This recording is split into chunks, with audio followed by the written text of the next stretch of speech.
Hockey Asian hockey federation নির্বাচনে বাংলাদেশকে প্রতিনিধিত্ব করবেন সহ-সভাপতি সাজেদ আদেল।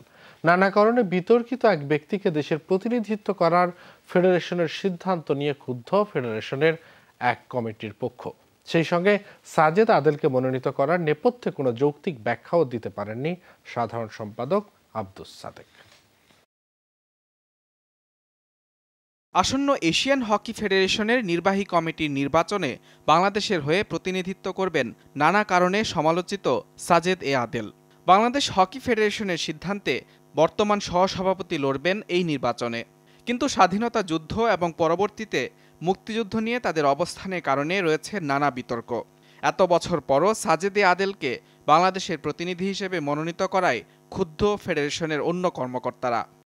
যে প্রশ্নবিদ্ধ লোক কিভাবে পেয়েছে, কিংবা যারা বাংলাদেশের স্বাধীনতার সাথে যাদের প্রশ্নগুলো থাকে তারা কিভাবে সেখানে নাম পেয়েছে, এটা উত্তরগুলো তিনারাই দিতে পারবে।